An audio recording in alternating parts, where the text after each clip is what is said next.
In this video, now we will talk explicitly about the madrasa reforms. The madrasa reforms dynamics have actually been of quite an interesting nature as far as Pakistan is concerned. We will look at the issues, we'll look at some of the demands, we'll look at some of the offers, some of the capacity measures which have been taken regarding the madrasa reforms in last 20-25 years or so. So now let's just look into what madrasa reforms are there. Reforms in madrasa education has been underway for some time now, and especially post 9/11, both international and national key stakeholders have forced the Pakistani government to take the immediate measures in this particular regard.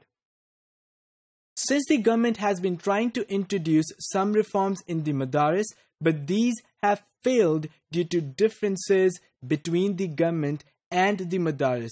Now, let's just understand what the differences really are. The differences exist between the government and the madaris in terms of the agenda, in terms of the objectives, in terms of the targets, in terms of who holds the authority, in terms of what needs to be delivered through this particular platform. And it seems that over these years, 15 years or even beyond that, we do not get to see too much of a consensus being developed between the madaris authorities or the government itself.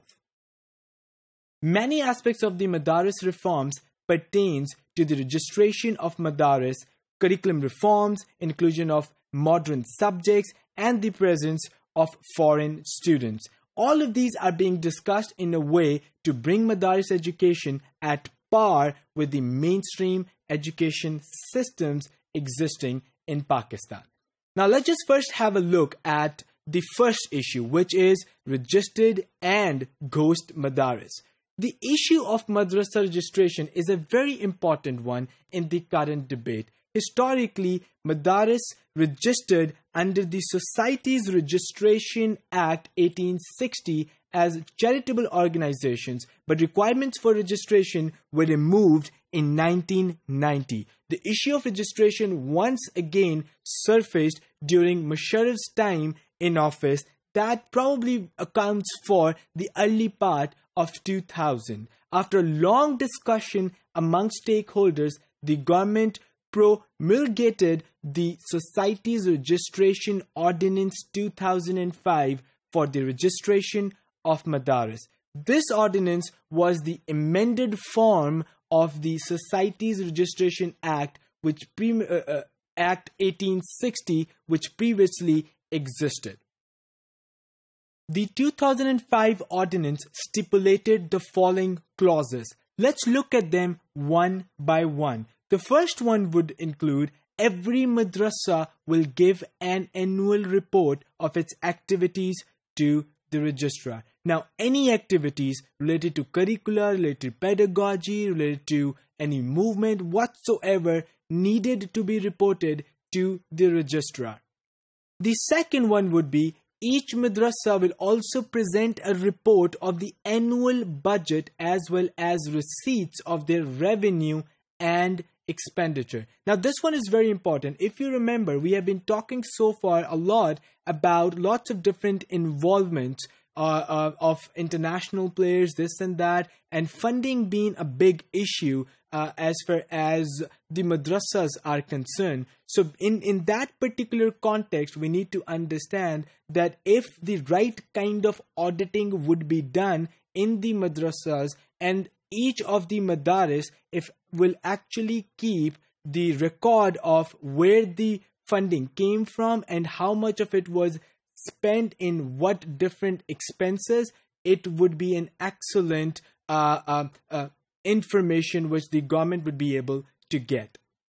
The third one would include no madrasa will teach or publish any literature or material that promotes terrorism, sectarianism, or religious hatred. So according to this ordinance, it is illegal, it is unlawful to preach terrorism, sectarianism, or religious hatred altogether.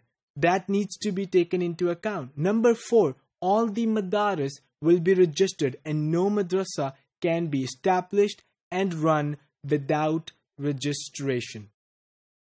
However, the ordinance did not work out in its intended spirit. The ITMD claimed that the government was seeking credentials from madaris directly, violating the agreement that any information about any seminary would be sought through the wafaq instead of the government itself. They said any interference in the working of madaris would not be tolerated. Fortunately, madrasa registration process has resumed once again during the last year or so. So technically speaking, the current government in 2015, under the umbrella of National Action Plan, has been attempting to streamline the functionality of all madaris. Recently, the Interior Minister of Pakistan, Chaudhry Nisar, also came up with a very particular, very specific announcement and said that all the madaris functional out there would now be streamlined under the banner of National Action Plan, and through that, the writ of the government would be enforced. And he claimed that the current government of Pakistan has been in the dialogue process with the madaris authorities to channelize it as smoothly as possible. Now that is a very good news as far as the madrasa education in Pakistan is concerned.